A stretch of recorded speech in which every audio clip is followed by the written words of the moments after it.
besef vanaand, Jesus.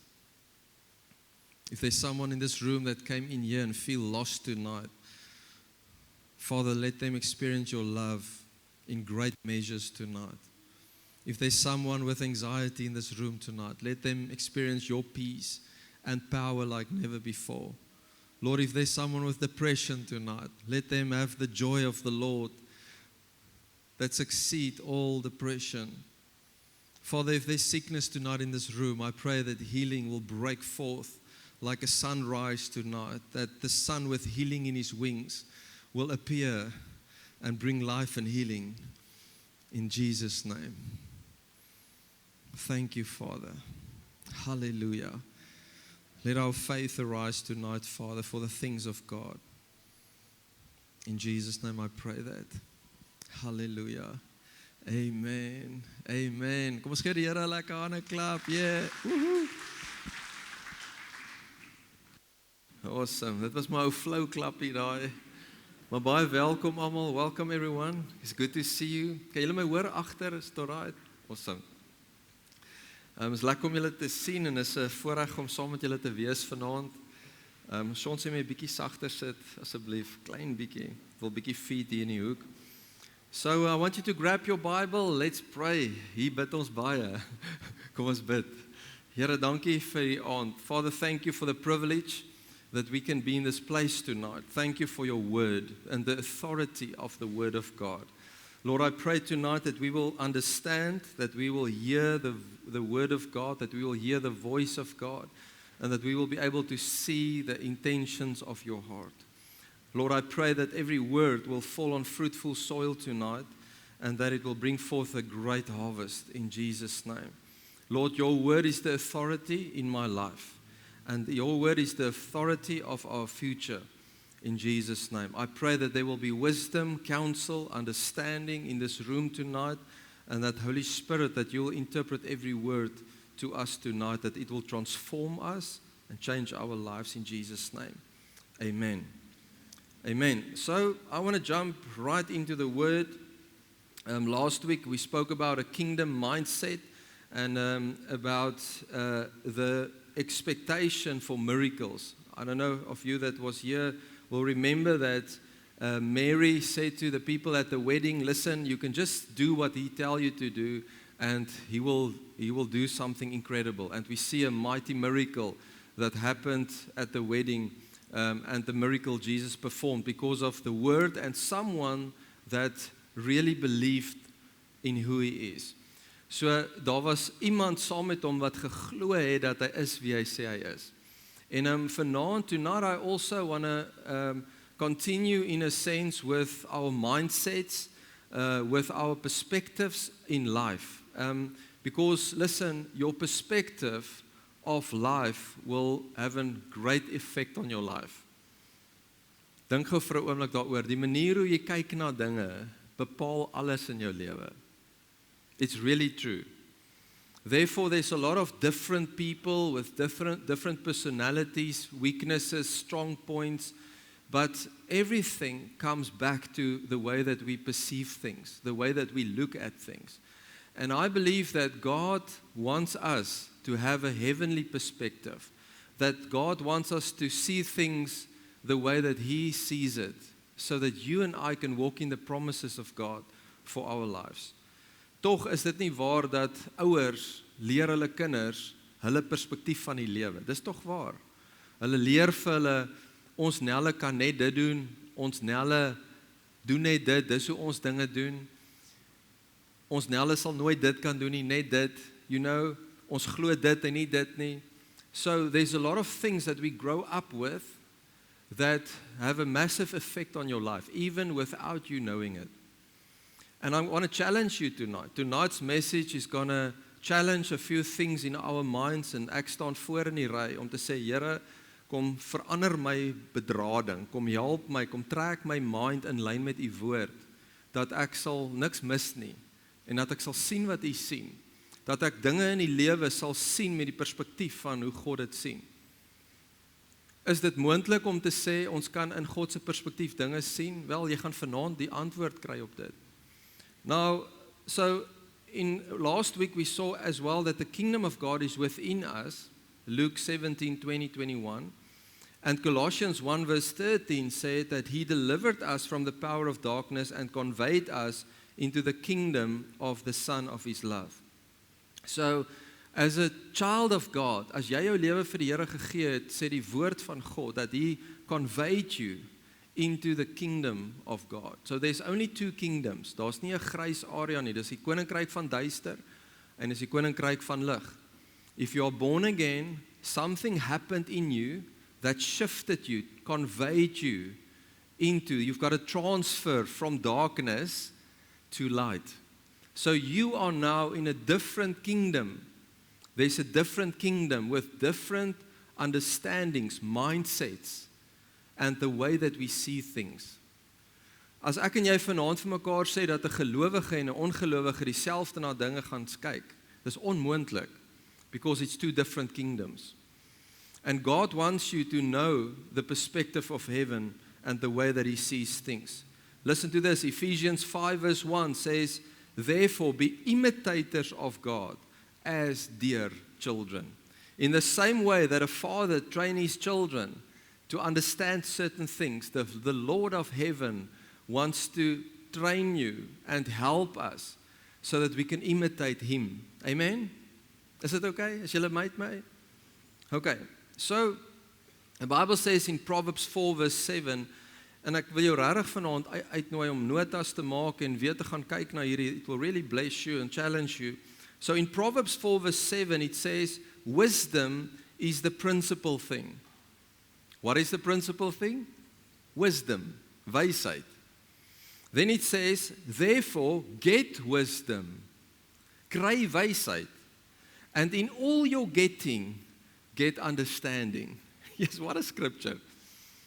So it says you need to get wisdom, but in your getting wisdom, get understanding.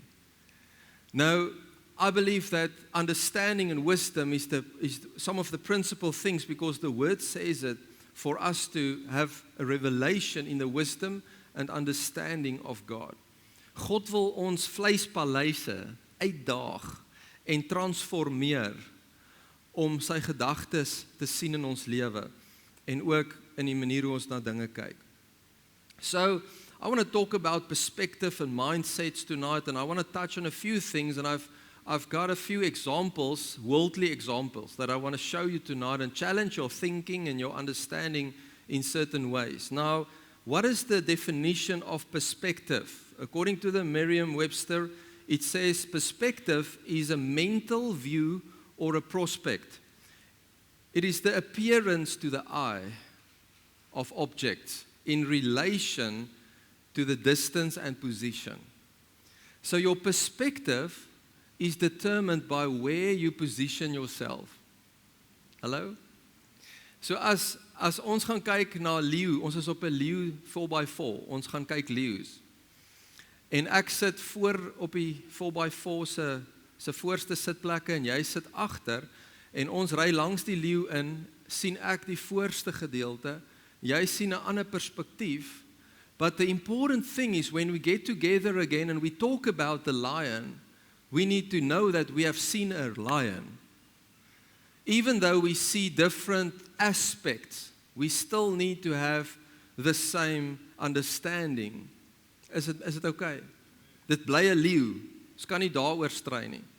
Now, the perspective will be determined by your position. So if you are positioned, listen, in a fleshly realm and not a spiritual realm, your perspective in life will only be limited to natural physical things. Dit wat ek sien, dit wat ek ruik, dit wat ek hoor, wat ek proe, dit wat ek voel. But if you are positioned in heavenly places, it will come through to your personal life, your marriage, your business, and your future. And there will be a heavenly wisdom, counsel that will be connected to your life because of your position. The sad thing is many Christians does not know that they are seated in heavenly places, does not know what belongs to them, to what they have access to because of the position. Okay, so The Cambridge says it's a particular way of considering something, the way that we consider something. Now I want to quickly show you 3 examples. The first one is now a very fleshly, worldly example, and it's the most obvious one of all. So I want to show you this vehicle, okay? This is a very awesome Mercedes-Benz SLK, okay? I want to show you this for all the guys that like cars. I want to show you this quickly. Dankie Jesus. Het hy weggery? Okay, hulle soek hom gou daar. Hy's bietjie vinnig. kry hom as die meisie op hom kom is hy weg. All right. I want to show you this quickly. Hallelujah.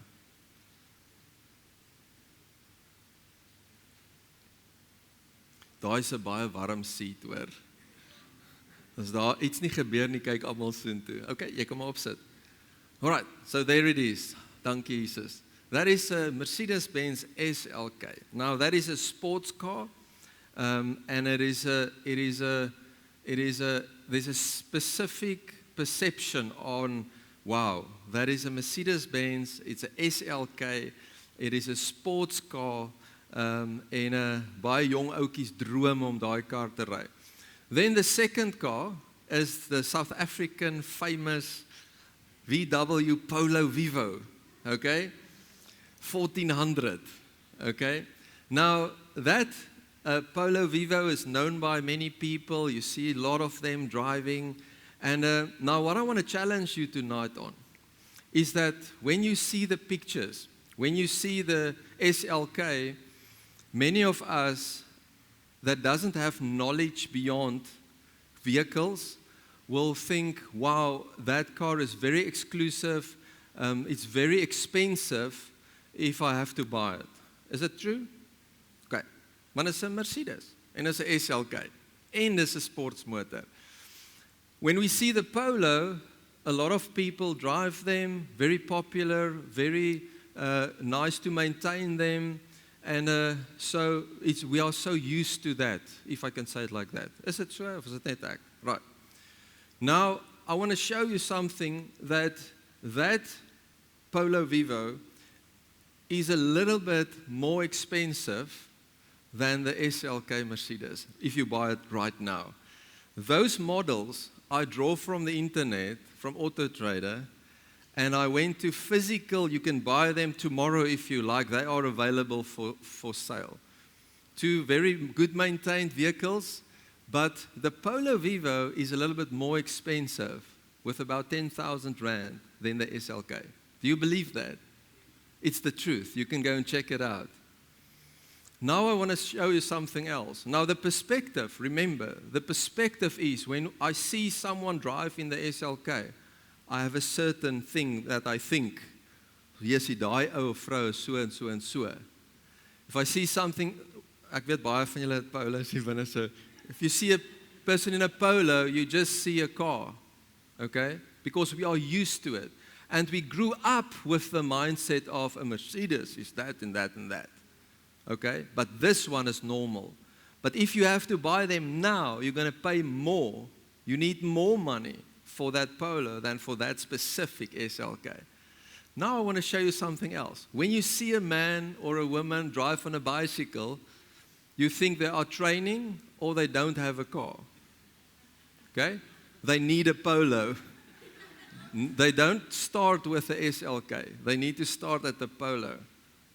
Now listen to this. Look at this thing. Those of you that like bicycles will enjoy this. Now let me explain this to you. That is not an e-bike. Jy moet hom self trap. Ek het gekyk of die ou wat hom trap saamkom. Hy kom nie saam nie. Jy moet hom trap. Daai een het nie eers pedale in nie. You actually need to fit that as well. Now listen to this. If you take the SLK mindset, if you take the SLK and you take the Polo Vivo, you put them together and you sell them for what they are worth now, you can just buy that bicycle. Okay? And actually a bicycle kenner het gesê daar's nog baie duurder as wat ek gekry het op die internet. So what am I saying? I'm not talking about cars. I'm not talking about bicycles. I'm talking about our perspective. Because our perspectives are determined by our position. Do you know how many things you believe that you grew up with that is not necessarily true? That is not necessarily in perspective.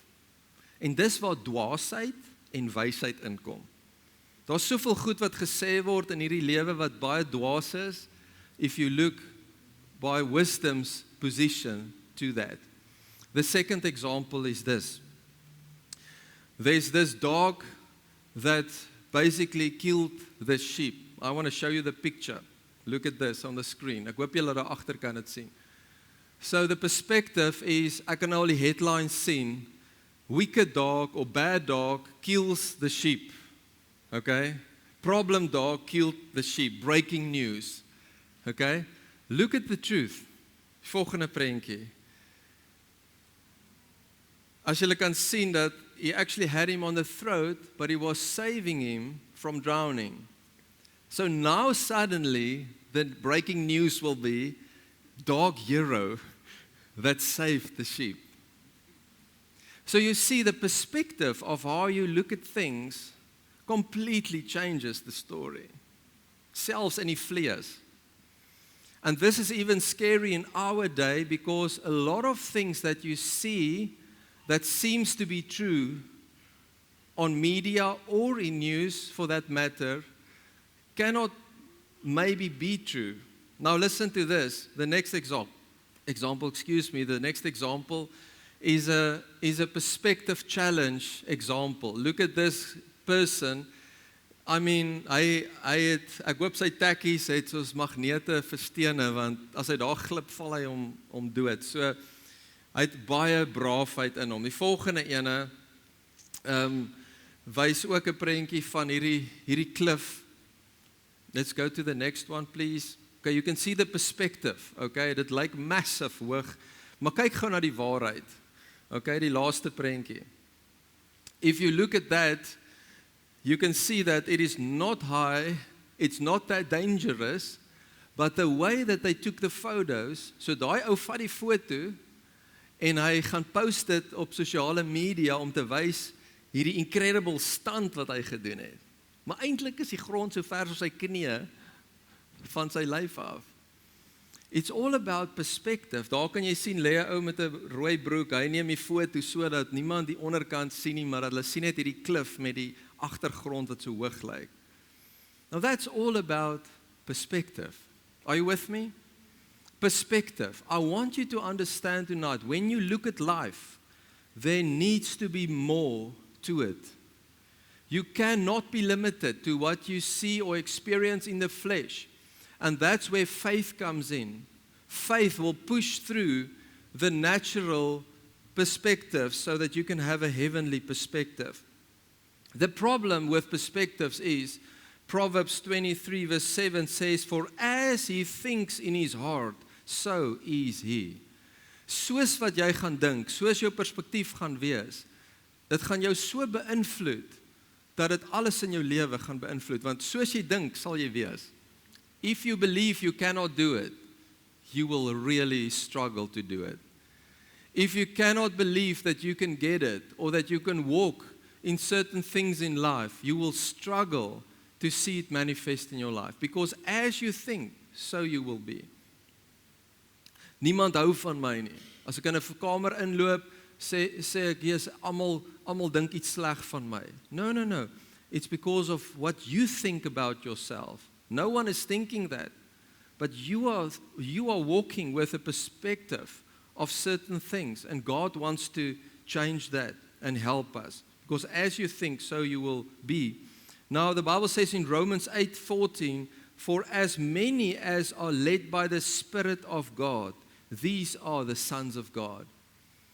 Christians, sons of God, bride of Christ, the church of Jesus, kingdom citizens, I want to tell you tonight that you are not led by the flesh. You are not called to be led by media. You are not called to be led by the opinion of man, but you are led and called to be led by the Spirit of God. There's a big difference.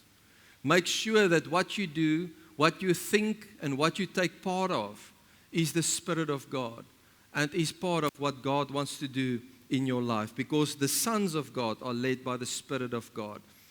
And I really feel that that this place we are in tonight, last week and also the week to come and a Sunday or what after that, we will be focusing on the Holy Spirit and His agenda in our lives, what He wants to do, how He wants to transform us, how He wants to give you strength and give you courage for your journey, how He wants to use your life for great exploits. But you have to believe it. You have to get a mindset of a heavenly perspective. Now in Genesis 13:15, Genesis 13 verse 15, it says, "For all the land which you see," say with me, see, "I give to you and to your descendants forever." God sê vir Abraham, hy maak 'n belofte, hy sê, Abraham, alles wat jy kan sien, gee ek vir jou en vir jou nageslagte. It's prophetic. You have to position yourself tonight and for the rest of your future to see what God wants to show you. Want as jy dit kan sien, kan jy dit ontvang. Is dit nie powerful nie? If you can see it, en hierdie is nie name it, frame it, claim it, gospel nie. This is the gospel of Jesus Christ, the gospel of the kingdom, and there's power when a man and a woman align themselves with a heavenly perspective. Amen? Bly julle so excited, man. Hoorie so, and dan let's continue to this story in Numbers 13 verse 17. The Bible says, Moses sent them to spy out the land of Canaan and said to them, "Get you up this way southward and go up to the mountain and see the land." Say with me, see. This is the very land that God promised to Abraham. He said, your descendants, everything you see, they will inherit this. They will own it. It will be theirs.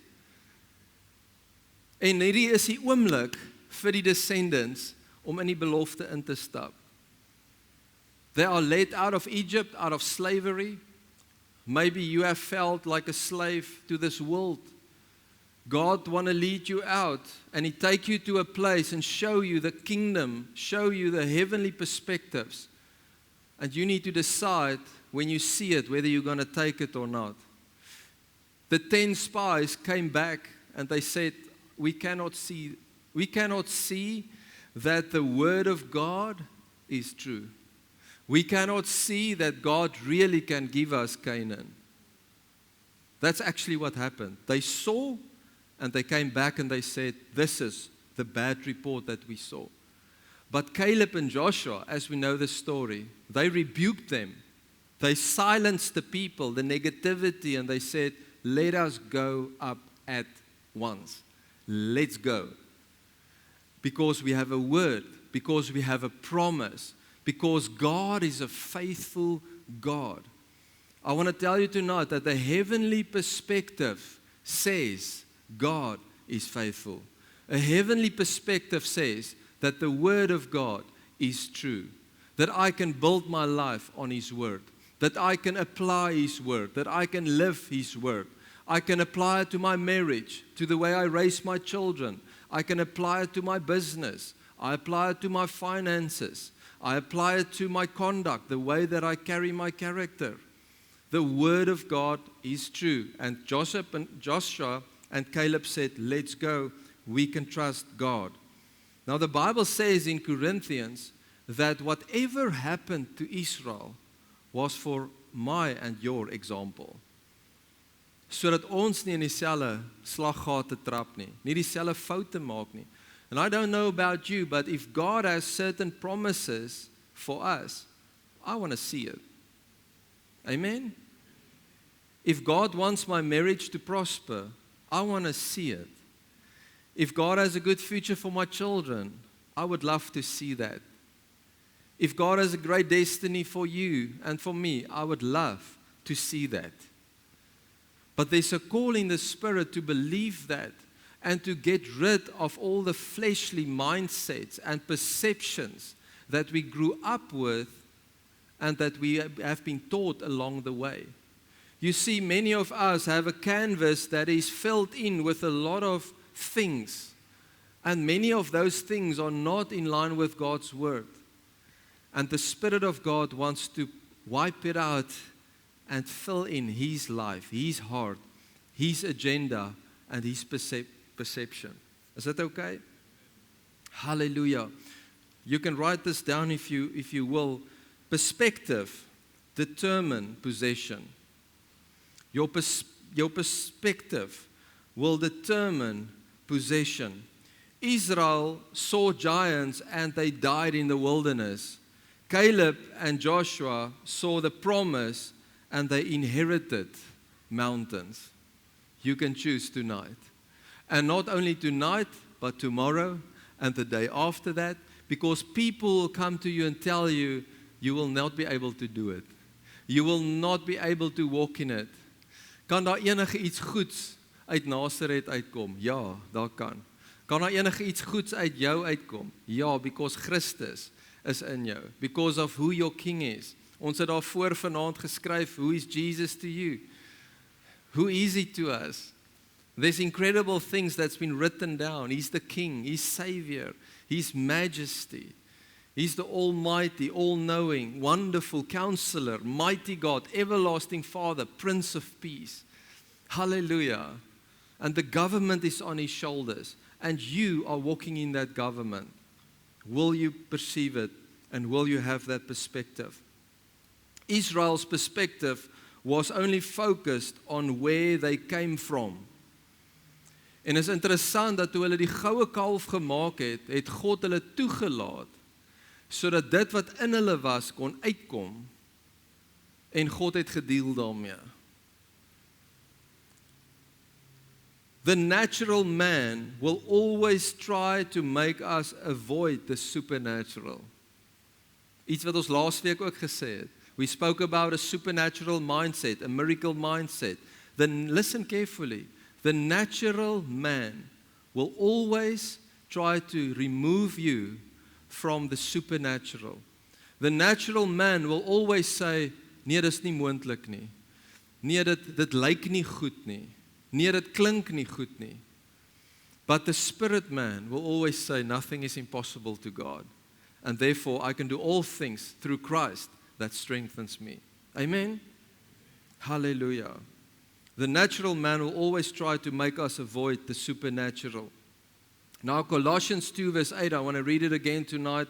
In the NLT, listen to this. It says, don't let anyone capture you with empty philosophies and high-sounding nonsense that come from human thinking and from the spiritual powers of this world, rather than from Christ.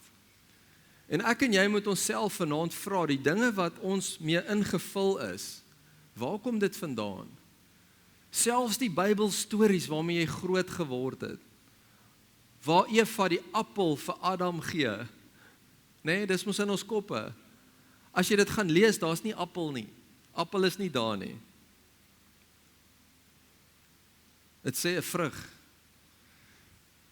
It's not about apples, it's about a prophetic manifestation of man taking something else instead of the truth of God. Now, if the whole story to you and me is about apples, we're missing the mark, missing the point. En dit is nou dalk nie 'n goeie voorbeeld nie, maar daar's baie sulke voorbeelde waar ek en jy moet kyk, dit wat ek glo. Listen, if you ever stand before God and you have to tell God, I believe this because Andre preached this, that's not the answer you should say. And I pray that that is not your answer tonight.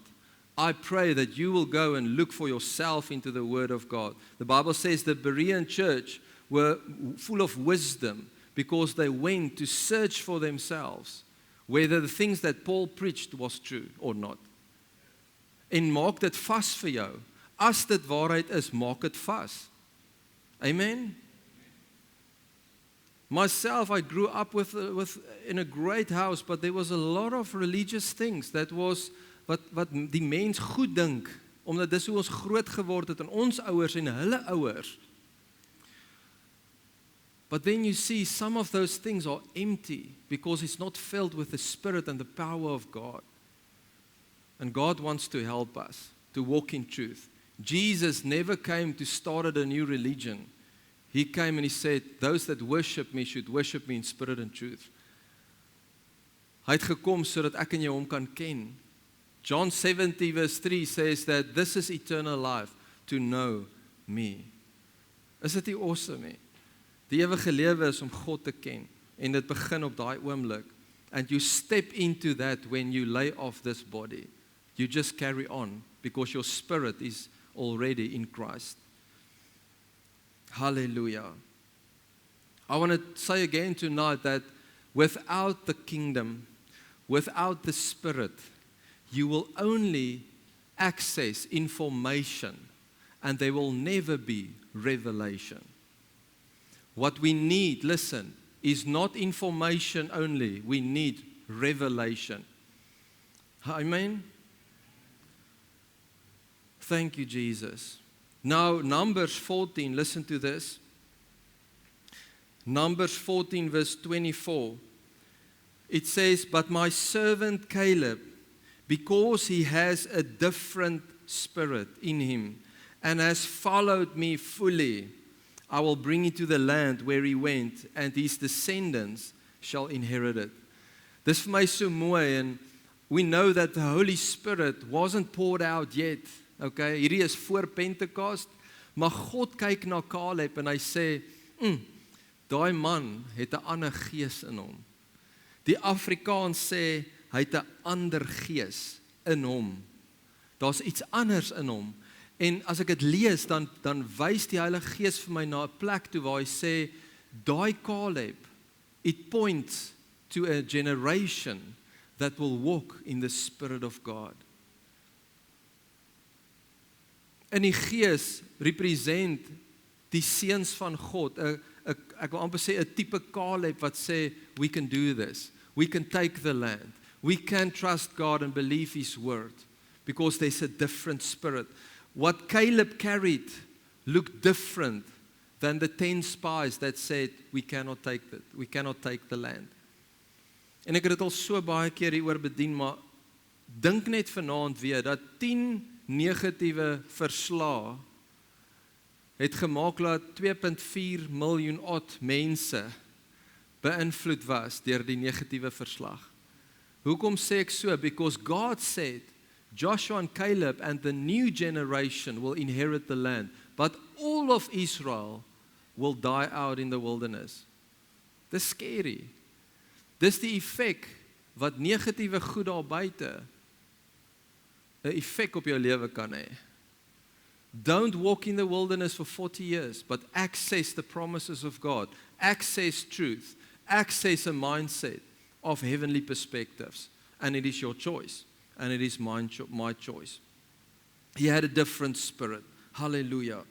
Now, Jesus, is julle okay? So, Jesus spoke to Peter. And this is in Matthew 16.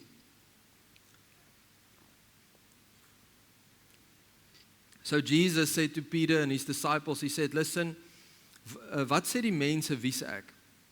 Wie is ek? En van hulle sê jy's 'n profeet, jy's Elia, jy is whoever.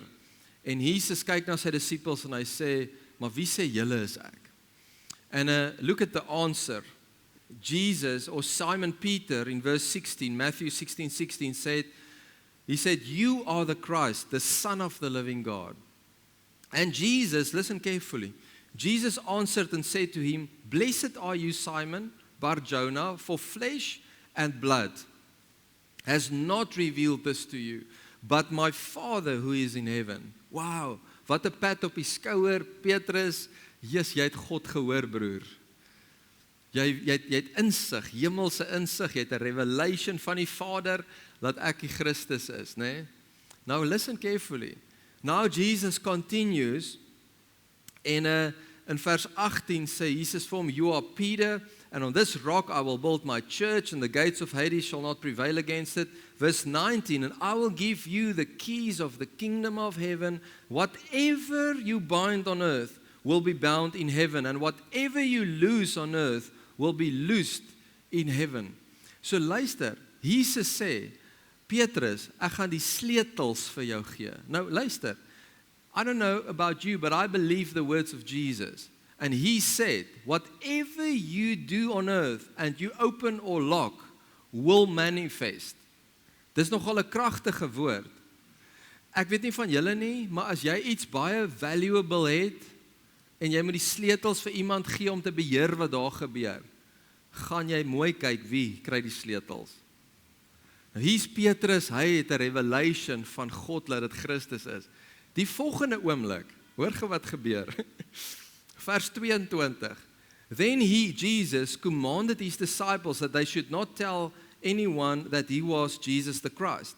From that time, Jesus began to show his disciples that he must go to Jerusalem to suffer many things from the elders and chief priests and scribes and be killed and be raised the third day. Vers 22. Kyk gou vir oulike Petrus. Then Peter took him aside and he began to rebuke him. Hier's hierdie Jesus, hy rebuke vir Jesus. Hy sê, hoor jy kan mos nie sulke goed sê nie, van jy gaan doodgaan en opstaan uit die dood uit. Hy sê, ek is hier vir jou. Verstaan? Ek het jou, Jesus, moenie worry oor dit nie. Jy kan nie sulke goed sê nie. Die Bybel sê, hy rebuked him. Hy sê, kom on, jy kan nie sulke goed sê nie. Jy's aan Christus. En hy het hierdie revelation van God dat Jesus is die Christus. So hy praat nou met autoriteit.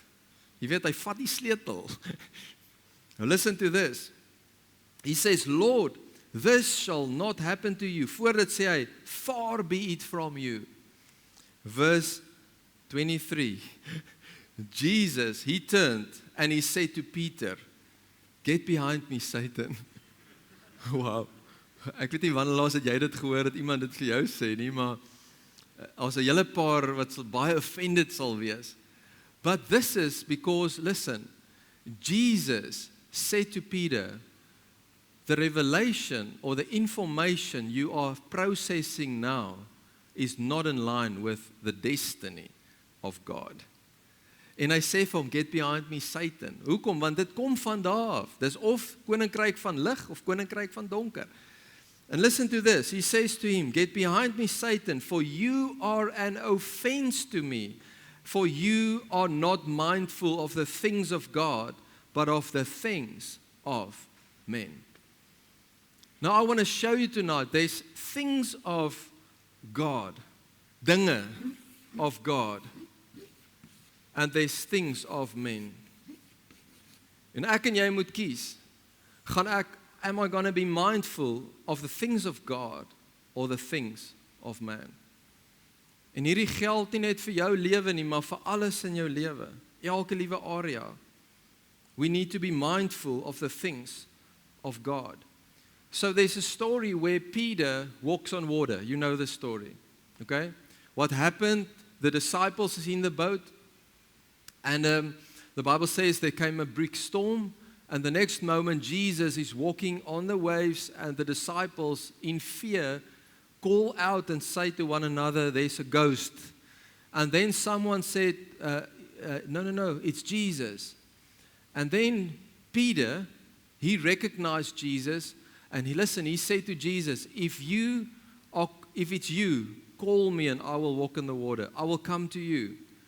The Bible says the moment that Peter stepped out of the boat, he was walking on water, because his focus, his perspective was not on the boat, not on the opinion of these guys that stayed behind, but his perspective was on Jesus and the word he had. And listen carefully.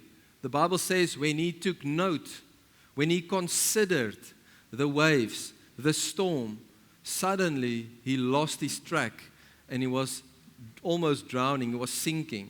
Nou weet jy wat's interessant? Is dat Jesus hom help en laat hulle saam teruggaan na die boot toe. So hy het al 'n entjie gegaan in hierdie journey. Now I want to tell you tonight that you have a word from God. That if you put your focus on Him, your perspective tonight on Him, that you will see the impossible in your life. That you will see situations that seems to be lost, that you will see it manifest for the glory of God. Amen? Come on, people, I don't know about you, but I've got a miracle mindset. I've got an expectation from God to move. Amen?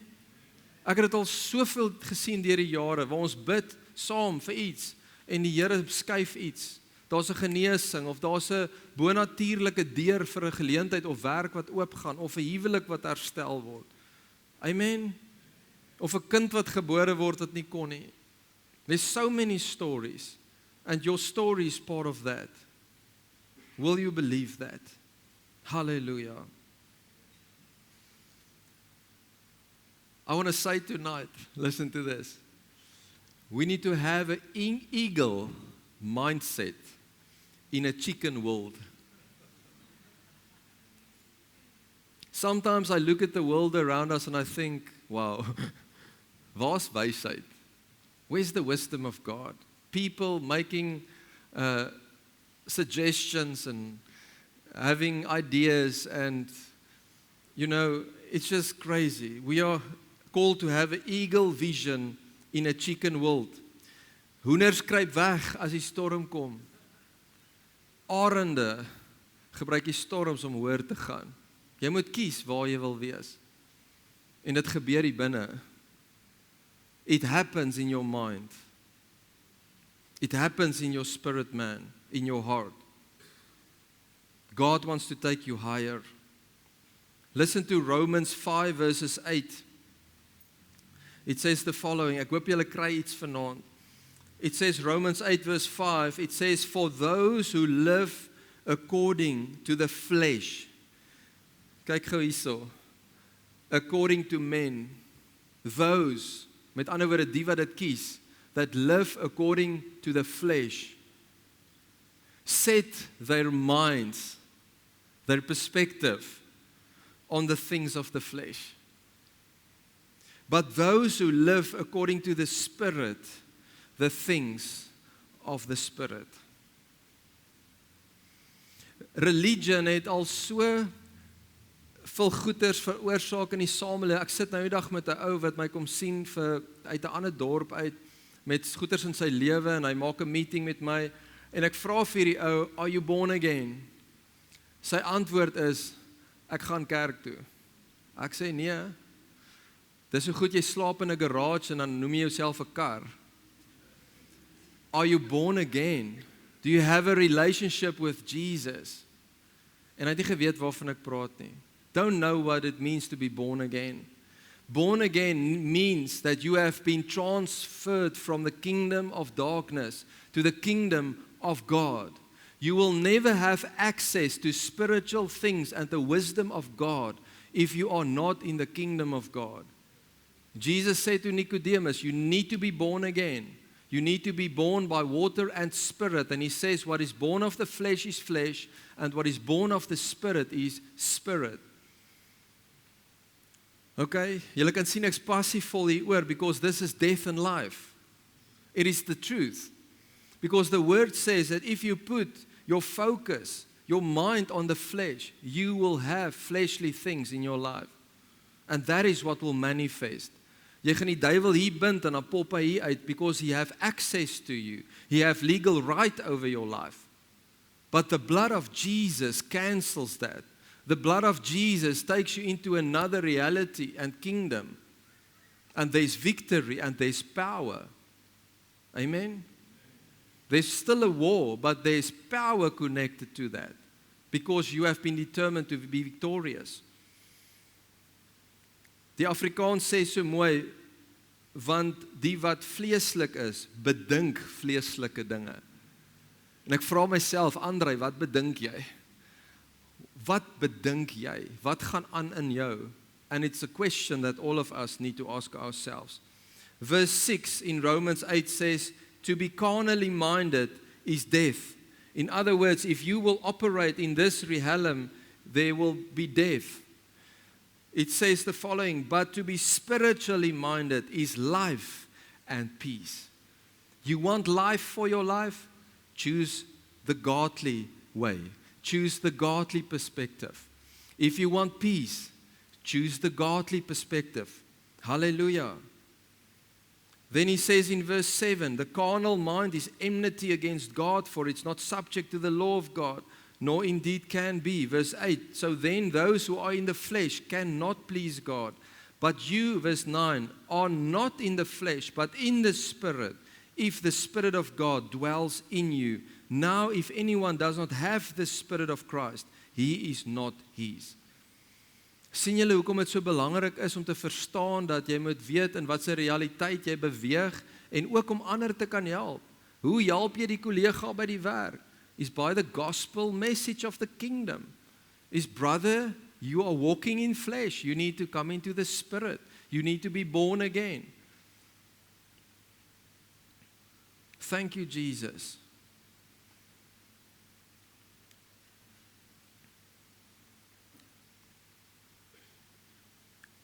Listen to Romans 12, verse 1 in the Amplified. Romans 12, verse 1.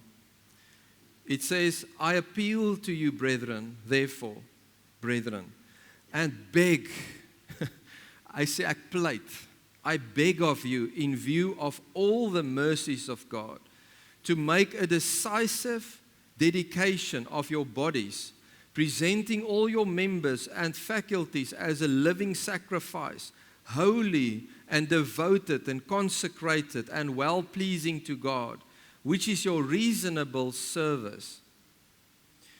Verse 2, do not be conformed to this world, this age, fashioned after and adapted to its external, superficial customs, but be transformed, changed by the entire renewal of your mind, by its new ideals, and its new attitude, so that you may prove for yourselves what is the good and acceptable and perfect will of God, even the thing which is good and acceptable and perfect in His sight for you. Paulus pleit by die gemeente en hy sê vir hulle, gee jouself as 'n lewendige offer aan God. Hy sê dis die minste wat jy kan doen. It's your reasonable service. Dis nie eers, listen, it's not even an extraordinary service. It's just normal to eagles to give themselves to the call of God. En hierdie is nie 'n hoenderhok nie, hierdie is 'n arendsnes waar jy moet vlieg, waar jy gaan moet self die winde toets, self moet vertroue sit in wie God jou gemaak het om te wees. En Paulus sê, terwyl jy daar buite leef en equip word vir die kingdom daar buite, gaan jy kan vasstel wat is God se wil. Maar as jy wat doen, as jy toelaat dat die gees van God jou denke vernuwe en jou help om 'n hemelse perspektief te kry. They say an eagle can lock in a target of a maximum of 3 kilometers. Hulle assume dit. En ek dink, 'n hoender kan skaars die put sien wat hy nou hiermee fight. En hy fight sy laaste breinsel om daai put in die hande te kry. Listen carefully. You have to have an eagle mindset in a world where you're going to be challenged by men's wisdom. By, as Paul said in Colossians 2, the nonsense of man's opinion. Ek wil vanaand vir jou sê, as ek na mense moes luister, is ek nie vanaand hier nie. En hierdie het nie vanaand gebeur nie. But you see, there's a word from God. And there's an anointing by the Holy Spirit. But we need to choose it. Jy kan dalk vanaand hier sit en jy het 'n besigheid of jy werk iewers en jy kan aanhou bid, Here, kom doen iets. But if you're not going to start to man up, woman up, stand up and take ground for the kingdom of God, nothing might change. If God has placed a dream in your heart and you know it's going to be challenging, you may fail, and you never step out, then you will never know. And there will never be a manifestation of that dream. You have to put faith in it. You have to step out. Don't let the world conform you to its age. Hallelujah. Philippians 2 verse 5, and I want to start to close. Philippians 2 verse 5 says, let this mind be in you, which was also in Christ Jesus. Ja, die woord van God sê, laat die mind van Christus in jou wees. Hoor jy dit vanaand? Seun en dogter van God. God roep my en jou om die mind van God te hê, die mind van Christus Jesus. Die konteks van daai skrif praat van liefde en dit praat van die manier hoe hy homself gegee het in humbleness vir die call. Maar hy sê, hê die mind. Dis awesome. Doen wat jy doen voluit, maar doen dit met die mind van Christus. Colossians 3 verse 1. Listen to this. Kan ek dit in die Afrikaans lees? Hoor gou hierso, hy sê, Kolossense 3 vers 1, as julle dan saam met Christus opgewek is, soek die dinge daarbo waar Christus is. Yes. Hy sê nie dit gaan kom na jou toe nie. Hy sê soek dit. Ek wil vanaand, as ek vanaand kan 'n vuur stuur in jou, om te soek soos nog nooit van tevore nie. Om uit jou comfort zone uit te kom en uit jou menslike perspektiewe uit te kom en te sê, man, I'm on fire, I'm gonna pursue the understanding of God, I'm gonna pursue God's wisdom, I'm gonna pursue the heavenly things, then I will be excited. Hy sê, soek die dinge daarbo waar Christus is en aan die regterhand van God sit. Vers 2 sê, bedink die dinge wat daarbo is, nie wat op die aarde is nie. Ja, maar André, ons moet realisties wees en ons moet ons somme en ons planne en ons dinge doen. Jy moet, maar jy doen dit met die wysheid van God. Jy moet, maar jy doen dit van 'n plek van hemelse perspektiewe. Jy stap hier uit vanaand in jou voertuig of na iemand, wherever, na die fiets of wat ook al, maar jy stap met 'n perspektief van die koninkryk van God. As die lewe gebeur môre, face jy die perspektiewe en die situasies met die posisie van 'n koninkryk perspektief. Jy gaan terug na jou huwelik toe, die goed wat krap, en jy gaan en sê, Here, wat is die perspektief? Jy gaan na jou kinders se lewens waar sukkel dinge is, en jy sê, Here, wat is u perspektief? Wat sien u? Wat kyk ek mis met my vleeslike begeertes en my vleeslike uitkyk? Jy gaan na jou werksplek toe, daai persoon wat jy so irriteer, jy wens net, jy kan gaan of hy kan gaan, en jy stap daarin met 'n hemelse perspektief van wat sien u, Here? Want eendag was ek en jy dalk die persoon wat iemand anders irriteer het, en God het ons kom red.